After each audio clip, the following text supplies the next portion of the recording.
Thank you very much for the opportunity. I think I would just like to echo some of the themes that I've already heard here in many of the presentations here today. Firstly, I think it's a great opportunity to be here representing AfriForum. It shows that the conversation surrounding these issues, surrounding these ideas, is opening towards many different perspectives. Earlier, the chairperson mentioned the idea of different lenses, and I think if I can present a different lens here that people can go away from this conversation thinking about, then it might have been, then I definitely achieved success. And also, the Commissioner mentioned that often these types of debates or conversations surround specifically critiques of BEE or the system of BEE, but solutions are never tabled. So on that note, I think I will be, Mr. Commissioner, I will be dedicating my introductory remarks completely to solutions, to set the table in that regard. So firstly, I think what is absolutely important when it comes to solutions is that we have to get serious about education. Education is not a problem that you solve by just throwing money at it. I think that's the story of the past few decades, is just throwing money at a problem, but not directing it, not being strategic about it, not really seeing what are we paying for, what are we spending these state funds on.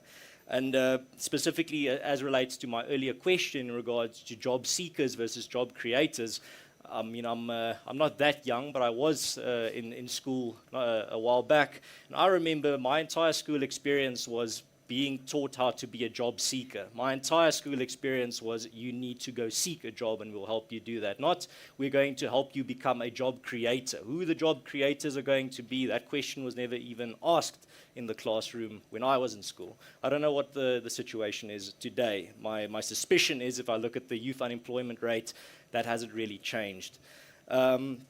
Another thing that is absolute failure is the failure of looking at the value of mother tongue education.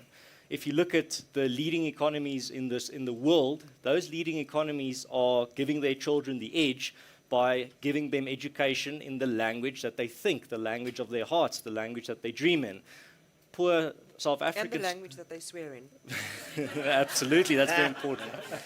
But on that note as well, then you look at the poor South African children. They start off the basic steps of education in their mother tongue, and then suddenly they are switched over to English. Now you are going to have to compete with countries like China that educate their children in Chinese, countries like Russia that educate their children in Russian, countries like France that educate their children in French, countries like England that educate their children in English.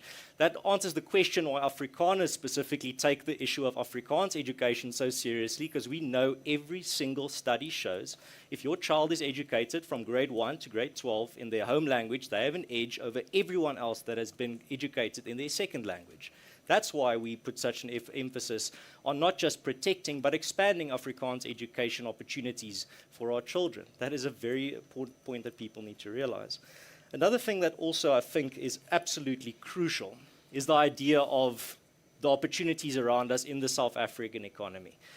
We cannot have the debate be constantly focused on how do we divide a constantly shrinking pie. Many of the presentations today don't mince words about the fact that our economy is shrinking, not growing. The amount of opportunities for growth are declining, not increasing. That means it's a smaller and smaller pie that we are fighting over in regards to how do we divide it. That's not the solution. The solution is to grow those opportunities, grow the economy, and grow that pie, rather than just fighting about how do we redistribute the small pie that's shrinking, that's not creating any new opportunities. Another thing that I also wanted to mention is the fact that when it comes to policies that are not achieving what they achieve. So when it comes to AfriForum and our position on BEE, there's a difference between capitalized BEE and small letter uncapitalized BEE. Black economic empowerment, not the policy, just the idea of empowering people, that's not something that AfriForum is against. That's not something I really know anyone being against. The whole idea of the policy when it comes to capitalized letters, then you have to start looking at what is that policy achieving? What is that policy actually achieving contrasted to what it says it's going to achieve? And that's why when it comes to opposition to these types of policies or critiques of these types of policies, it is critiques based on the fact that you judge a tree by its fruit. Just because a tree claims to be an orange tree or an apple tree, you can't then say, well, the tree says it's this type of tree, the policy says it wants to do this, therefore it's good. But what you have to go look, is it achieving what it's saying it wants to achieve? Is the orange tree actually carrying oranges? Is the apple tree actually carrying apples? Is black economic empowerment actually empowering South Africans? The answer is no at the moment, and that's what needs to change. And the one thing I wanted to end on is a story from my own sphere, the solutions industry with AfriForum and Solidarity. So earlier was mentioned that you protect what you have, or that you can only empower people if you are an apartheid beneficiary or if you're privileged. Well, then I'd like to present to you the story of Soltech. Earlier today there was a presentation by Ms. Moetse about the importance of technical skills, technical colleges, technical high schools. That's why AfriForum and the broader Solidarity movement built Soltech, a technical college, in a time when everyone is obsessed with degrees, and Afrikaners to a large extent were also fooled by that myth that you can only succeed if you have a degree. Well, we're changing that now. We're saying, no, you can be very successful if you're an excellent plumber, excellent electrician, excellent welder. That's why we built Soltech. That's why, and we built Soltech, and here's the thing when it comes to the whole idea of you need a lot of money to make a difference. Like, no, if you look at the idea of Soltech, the philosophy of Soltech is you make big money with small money. And what was that small money?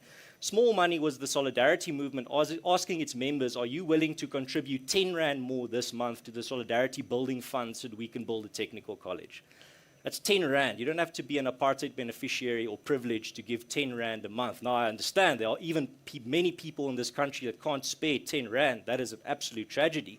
But there are millions of people in this country that can spare 10 Rand a month towards a project like building a technical college like Soltech. What's 10 Rand today? 10% of a packet of cigarettes. Since I've stopped smoking, I've lost. I'm not monitoring the price of a packet of cigarettes anymore that closely. But it's a small amount of money that it's that concept of small money makes big money when you pool it, and that's the note that I want to end on, is that we need a philosophy of building, not just a philosophy of taking and redistributing, or a philosophy of punishing versus benefiting. It needs to be a philosophy of building, creating, expanding, making better, making more opportunities, not just moving opportunities around. But that's hopefully the debate that started with opportunities like this. Yeah, and thank you so much to all of you. Actually, I think you've given us a beautiful platform of which we can either dive or we can kind of, work together on.